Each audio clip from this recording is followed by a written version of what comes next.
That time I was like 21, I think. Okay, after I graduated, and I felt it. I felt that I did not contribute that much at the start, right?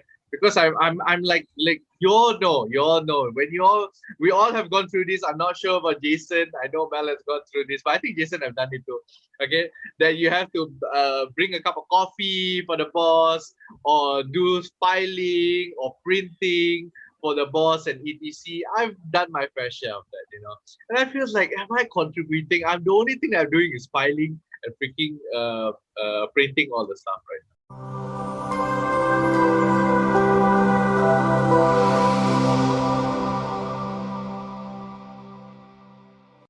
Hey everyone, and welcome to our Work Inspires podcast, the people's podcast for life, career, and business.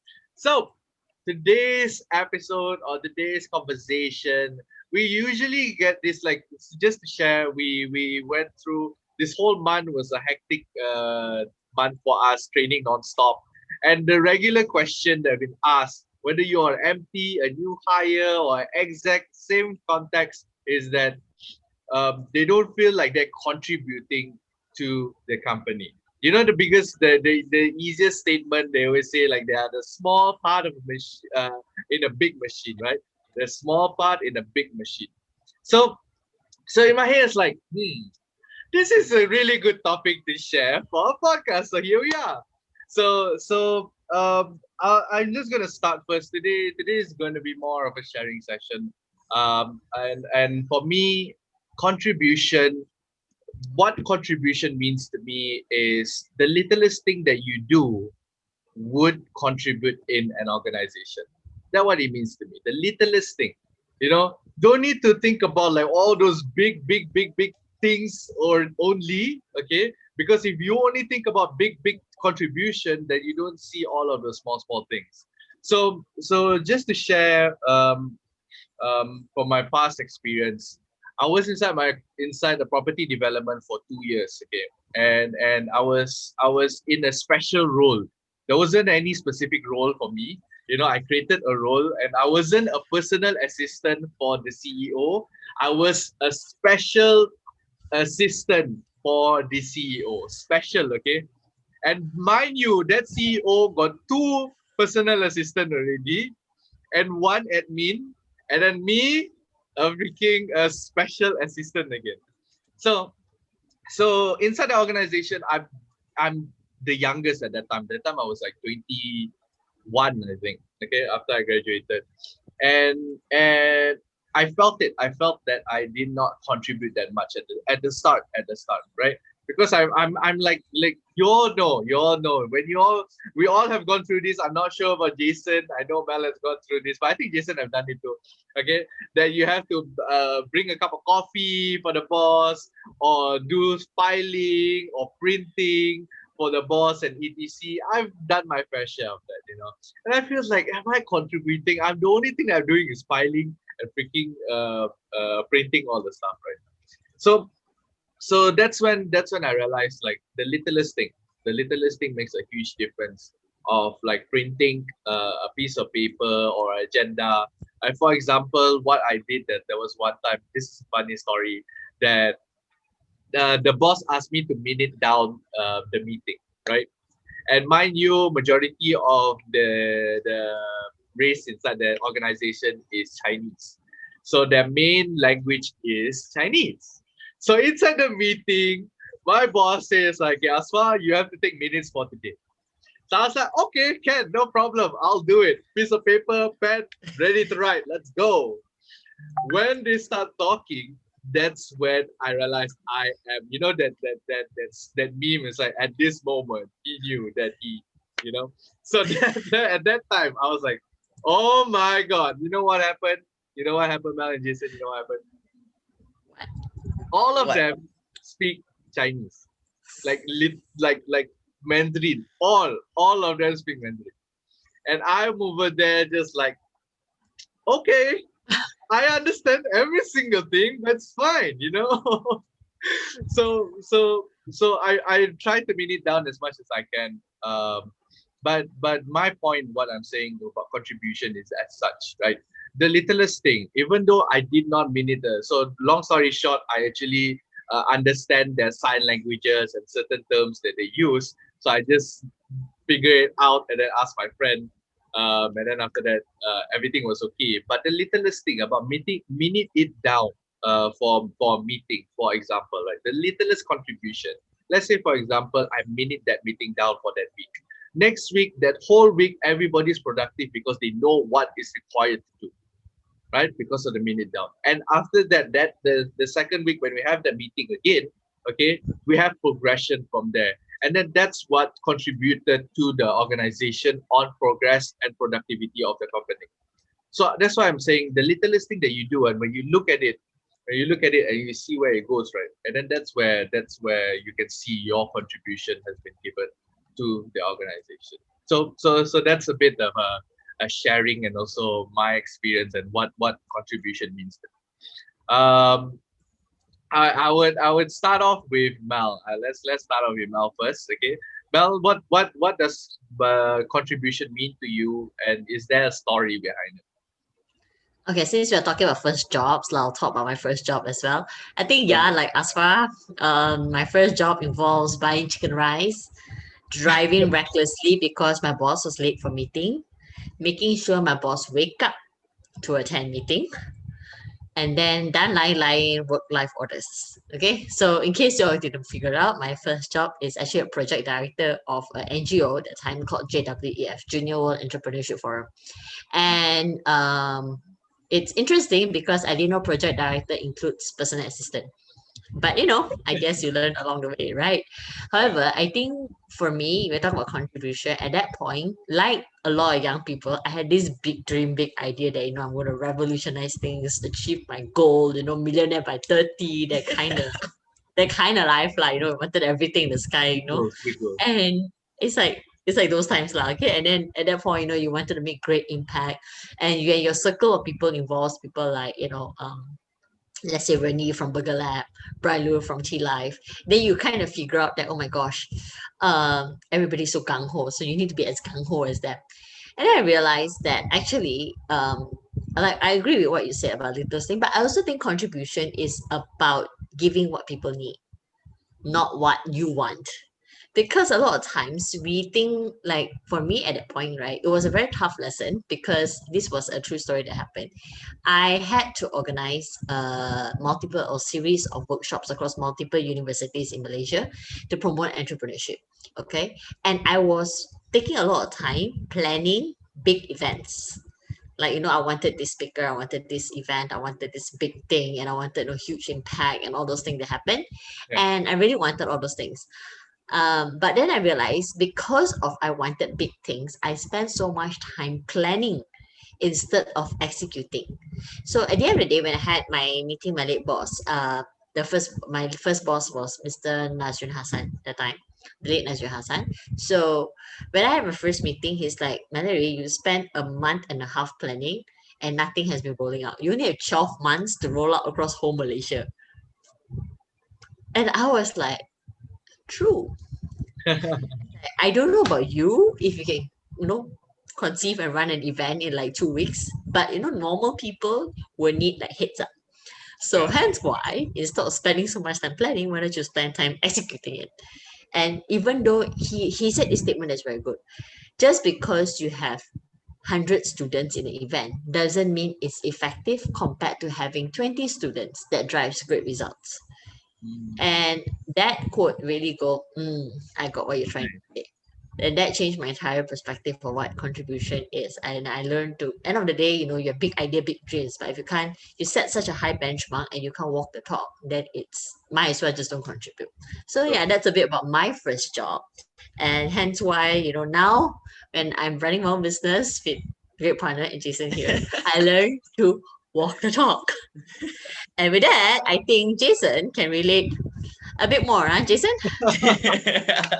You can tease Okay. that sassiness coming there. That's coming in tiny bit. All right. I think just to share, I think got two stories to this. The yeah. first for me personally, the first one contribution like every youngster is like what Mary mentioned. I want big stuff, big things. But after, yes, big, everything big. I want, initially when I was young, personal story of mine, I was young, I was like, every single time I want to train or I want to join trainers to do team building from my internship, even until now with Work Inspires with Mallory and Aspa itself, I want to like train. I want to be the top. I want to be the front. But then I think I started off joining them as like a volunteer. I started off joining not just Mallory and Aspa, but every other trainers in the world that I can actually help out with. I started off volunteering. Then I noticed that all these small minor things that we facilitate, the small things like Mallory mentioned, the small things that counts. It is those small minor actions that counts. Initially, it didn't really make sense until both of you started sharing the story. Initially, I was like, oh, I'm not helping that much. I'm just arranging the papers. I'm just the back scene guy. Until recently, I noticed when we swap roles, we swap roles. So what happened was normally Mary is the front, and then Aspa and Melody is in front, and then I'm normally behind, preparing the stuff. So we swap roles. So this time I had the opportunity to train at the front.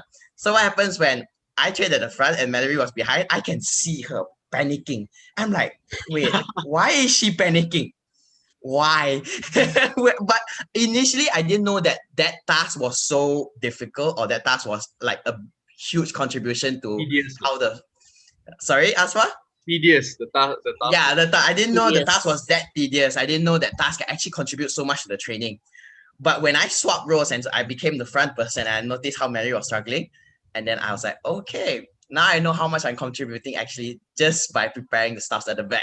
That was the first thing. Took a lot of running. Took a lot of running, correct. I think that's the first thing that which then the other feedback I got was when I was interning with another trainer. So the feedback I got was this: because of you, Jason, I now need to hire every single month because I can't live on my own, because he has been training on his own for quite a while. So because of me, and I started helping out and all the the mini contributions at the start, then it really made a huge impact all the way to the front of the trainer, where he knows that, oh, I got time handled, my time management is handled, my staff's materials behind is handled, everything is quite smooth, which then is really, really amazing to see how contribution is. I think the other second story would be the most recent one, where a simple idea can really go a long way. And what Mallory mentioned, that how you satisfy other, how you find needs, not to satisfy yourself, not to contribute for your own sake, but for the people who are struggling. Because the first thing when the pandemic hit, virtual training was a thing. And in my head, well, I've talked to this with Aspa and Mallory before. I was like, I'm not contributing much. I can't help. I can't, not say I can't do sales. I haven't learned how to do sales properly yet. There's still a long way to go for me. I don't know how to contribute further for the company to let it not just thrive, but actually just to sustain throughout this whole struggling time. That was my biggest struggle. Then what happened was I sort of found out a new platform for virtual training, and then now it becomes a very blooming platform, which I think Aspa and Mary can agree, then everyone else can agree on Instagram and Facebook. I can see so many other people are using, other people are starting to use it, all the way to even recently there's an Australian networking event, they were using it as well. So I now know that one small tiny effort can really can really create a very big contribution ripple. So yeah, very true. I think also, if I can add, like, and this is something that I think would help in a lot of ways. Like, if let's say you feel like, okay, now I get it that we need to do small things, but what small thing can we do, right? So for me personally, I learned these 3 words called just one more, or jom. And just one more or jom is like something that my dad taught me. And he always say that, okay lah, last time I didn't know, we just call it kiasu. But in other words, kiasu means, how is it, competitive? Competitive. Like, competitive, overly competitive. Like, okay, I'll give you an example. Like, my dad always say, if teacher asks you to read 5 pages, you read 6. If teacher asks you to do 2 pages of homework, you do 3. So in Chinese school, they'll call it kiasu. Okay? Like, you're scared to lose, that kind of thing. Okay? That's what literary translation is, you're scared to lose. Okay? But I understood after so long, I finally understood what it meant, because when I was going for my interview, very long story short, okay, basically an interviewer put in effort to actually give me a call and give me feedback, because I asked for feedback. And his advice was, Mallory, I don't think finance was for you, because those of you know I studied accounting and finance, ACCA, right? He told me that I should do something people related. And because of his call and his feedback and that extra effort, that just one extra effort he did by making an extra contribution or phone call, that changed my entire life. And because of him, I get to do what I love to do today. So if you feel that, one phone call is nothing, or one message, or one good morning, or one thank you is nothing, think again. So every time you're wondering where do I start with all these small things, right? One thing at a time, and it'll make a huge difference. So I just want to add on to that story, just to share for everybody who do not know. You see that one small contribution, what he did to Ballon, actually got that story went all the way up to what regional So right yeah, now, yeah, regional, and then went up after to the that, boss. and then the big boss, and then the big boss actually promoted him, and then asked him to share that story to the company. So that's what contribution is, right? Sometimes the littlest thing that you do, you might not see it now, but you might see it in the next year or few months after, and it comes in different ways. It doesn't have to be you contribute A, your reward is A. No, it should not be that way also, right? So the most important thing is the whatever that you contribute. I love it. I love a few things. I'm just gonna summarize for Mel and Jason, and then after that, I'm gonna ask both of you what's your hack, okay, if there is any. But yes, so for Mel's side, it's about not contributing what others need. It's not what you want. That's one. The second thing is what Jason mentioned just now. Jason mentioned just now is the littlest thing, like you did not expect. The things that you're doing is actually contributing a lot to the organization, right? And it helps a lot, and having his different perspective of it would really help him. And also for me, like what I mentioned, no matter what it is, acknowledge all of the small contributions, because that would actually help the company in the long run. So I'm gonna start off with my hack first. For me, I would say it's not only a hack. It's also a question that you need to ask yourself. Okay, a question that you need to ask yourself is that what's the rush of contributing a lot of big things?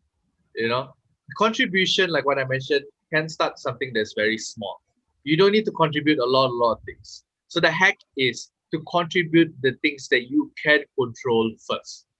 Contribute, I'm going to repeat that again, contribute the things that you can control. Okay, that you are possible for you to do it now inside your department. Don't need to think about the big things first. Think about the things that you can control. So that's my hack for all of you. You want to start contributing? Yes, it's great, but contributing on what you can control. Okay, so I'll go with Jason then. Jason, since Mel, I Alright. give you Mel the style. So I think the sorry, Aspa. what's your hack if there's any? All right, cool. So I think the one hack I think is to outwork whatever you are tasked to, because in general, you were hired or you were given the job opportunity. You're given the opportunity to actually contribute, even in the tiniest way. Be it documenting, be it managing people's expectation, having Yeah. to give coffee or even photo setting a machine.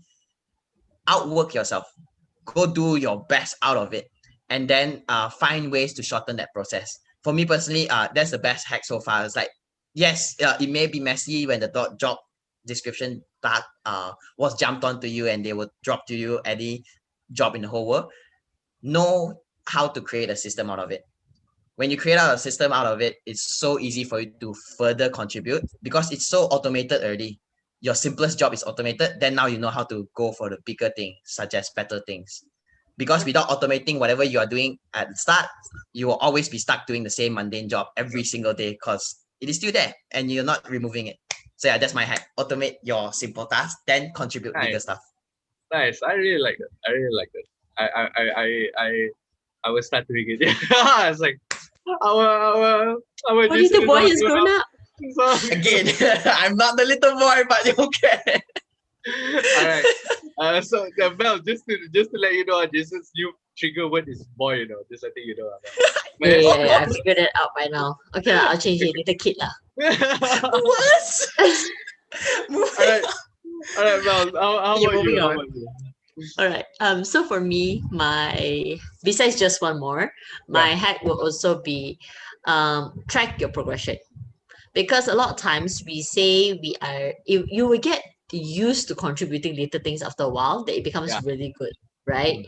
And for example, let's say your job is to make coffee. The first time you take 15 minutes, the next 2 to 3 times you will take like 5 minutes, because you learn how to expedite things in the process, like what Jason said. You learn to automate things or expedite things in the process, because like everything, it becomes a habit, right? So I think also to give yourself a time limit, like, okay, I've mastered this up to this level, which is sufficient. Now what's my next level? Can I do it better, or should I do other things better?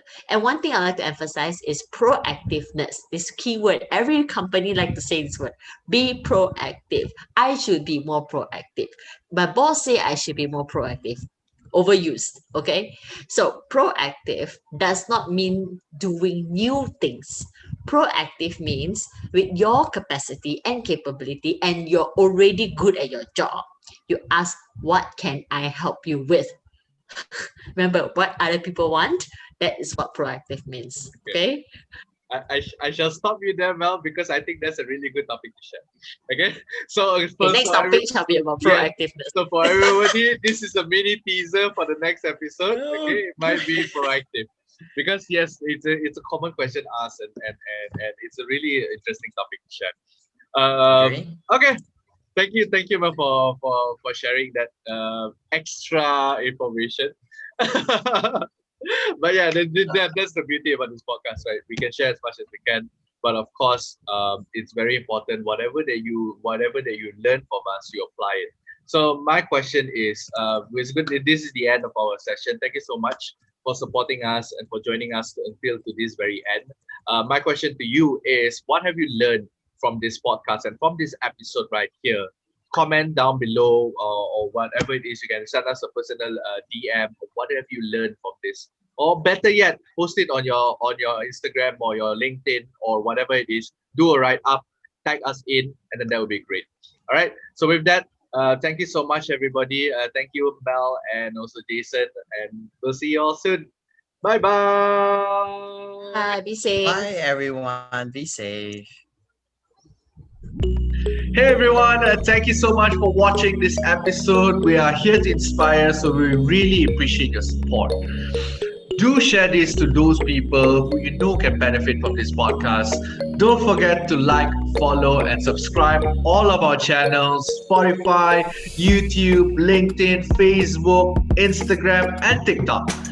Take care and see you all soon.